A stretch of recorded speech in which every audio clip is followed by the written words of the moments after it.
Over the years of the Blue Blur's existence, Sonic has had quite a few rivals in his games. Some rather popular ones like Shadow and Knuckles, and some a little less mainstream like Jet the Hog and Silver the Hedgehog. But I think one of Sonic's best rivals that also has the most lost potential is Metal Sonic. And that's where you guys come in and say, Diana, what the heck are you talking about? Metal Sonic is a fine character, what do you mean lost potential? And you're right, he is a fine enough character now. But I believe he could have been so much more. In order to figure out what I mean by that, we must take a look back at the first game he was introduced in.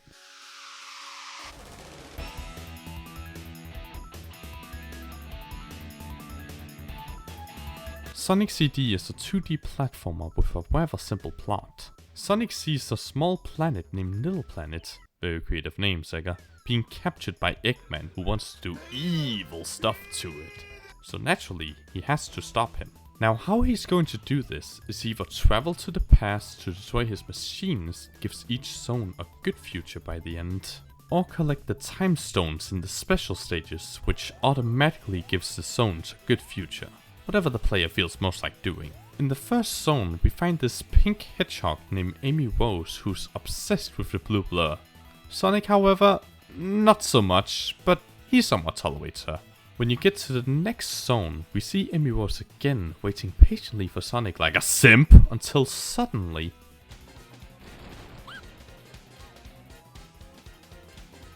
Now this is a great first impression to Metal Sonic. Sure, this isn't the first time we've seen one of Eggman's robots. Heck, it's not even the first time we've seen one of them that kind of looks like Sonic. But there's something about Metal Sonic that just feels different. It could be a mix of his design that just screams, I have an attitude and I think I am better than you. The fact that he was the one who kidnapped Amy Rose, which makes him feel more important to the story and more threatening than the other robots that's just kind of shit at the job, to be honest. And the fact that he kind of looks like Sonic but with a few changes, which is a really good way of showing how normal Sonic and Metal Sonic, while similar, is still different from each other. Sonic has a bit of an attitude, can have a bit of an edge, though has a good heart that cares for us, and does the things he does not because it's his job or anything, but because he genuinely believes that it's the right thing to do. Metal Sonic, on the other hand, has a bit of an attitude, has a bit of an edge as well, though doesn't really care that much about others, and does the things he does not because he may wish to do it, but because his creator told him to do so. When you get to the second to last zone of this game, Stardust Speedway, you get to race Metal Sonic, which... I mean, I don't think I need to explain to you how that matches really well with Sonic's personality. He has a rocket engine that makes him not only be able to catch up with Sonic, but arguably be a little faster than him as well. Along with that, he has some sort of blaster thing that just annihilates these spikes and hurts Sonic.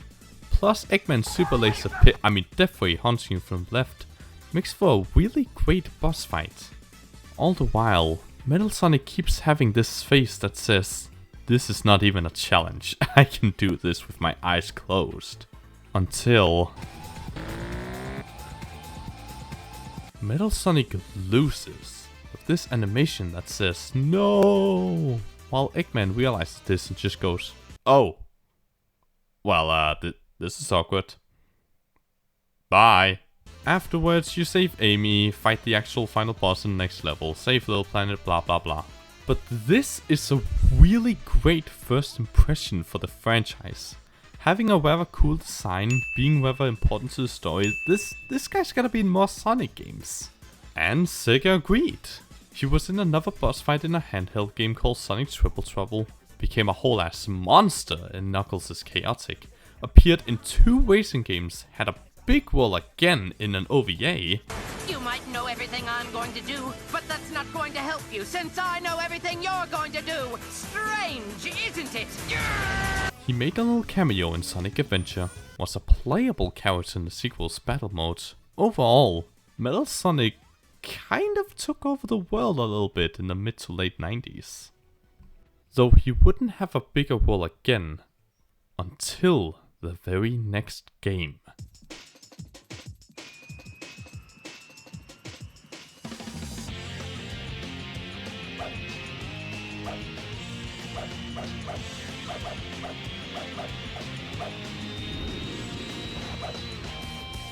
Sonic Heroes is a team-based game where you need to play as 3 different character types: speed, power, and flight. Switch between them or use them all together, whatever's best for the situation, until you reach the very end of each stage. The story is rather lighthearted and kind of cheesy for most of the characters. Team Sonic gets a message from Eggman saying he'll conquer the world in 3 days, so Team Sonic needs to stop his evil plan. In Team Dark's story, Rouge finds an old friend and this robot called Omega that is tired of listening to Eggman's orders due to how he wasted his talents looking after Shadow. So they team up and decide to defeat him together. In Team Rose's story, Amy wants a piece of that Hedgehog ass while helping her friends find Froggy and Chocola. And Team Chaotic gets orders from a stranger on a walkie-talkie so they can pay rent. Like I said, the tone is mostly very lighthearted, but that just makes certain moments stand out a little more. Like at the end of the boss fight called Egg Albatross. Nailed it. Every character finds out that the Eggman they were fighting was just an imposter. Don't do it, don't do it, don't do it, don't do it, don't do it. Just after Team Sonic and Team Dark leaves the place, we see a familiar face saying, "All life form data successfully copied."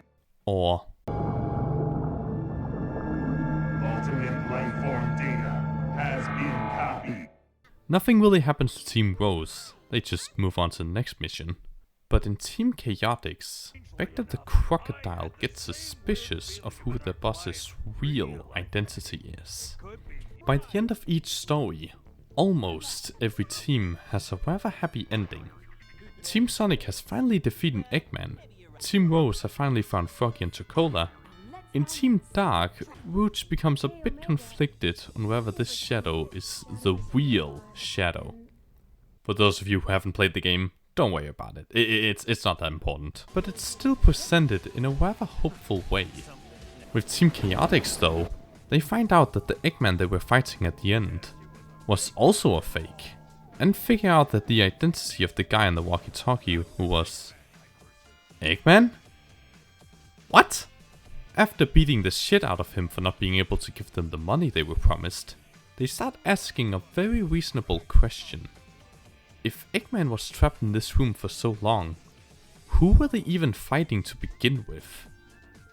Turns out Metal Sonic has been so tired of Eggman's failed attempts at getting him to defeat Sonic that he decided to take matters into his own hands by kidnapping Eggman, sealing him into a room, copy everyone's powers which transforms him into a monster so he can defeat not only Sonic, but also exterminate all organic life. What is this Ratchet & Clank free footage doing here? So that in a world with only robots, he can't be seen as inferior Sonic. Now this is really cool, cause Metal Sonic's only purpose and reason for being made was to destroy Sonic. Yet since he couldn't be able to do that for so long, it would make sense for him to go to such wild places for that. Plus, upping the stakes by destroying all organic life is a rather good way to show that Metal Sonic isn't messing around here. However, it is a kid's game. So obviously they defeat Metal Sonic with the power of teamwork. By the end, Rouge tries to steal the Master Emerald again, Team Chaotic still want their money, and Team Sonic leaves and is ready for the next big adventure. But what I wonder is, how would Metal Sonic feel after this game? Since he is clearly capable of having feelings now, what would he do after such a big defeat?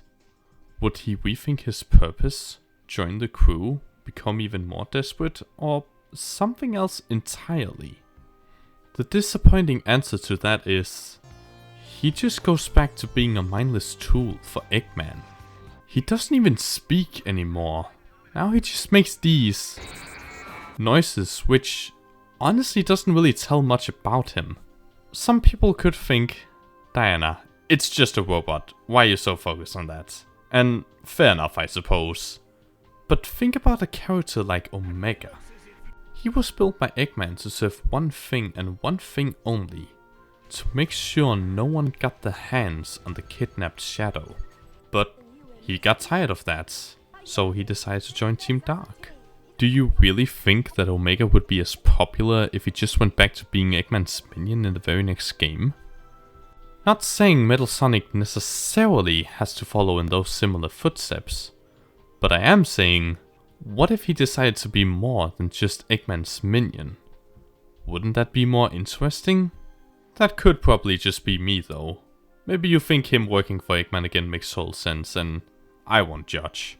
But maybe, if not in the games, there could still be another form of Sonic media where Metal Sonic can really shine again. Maybe. Just maybe.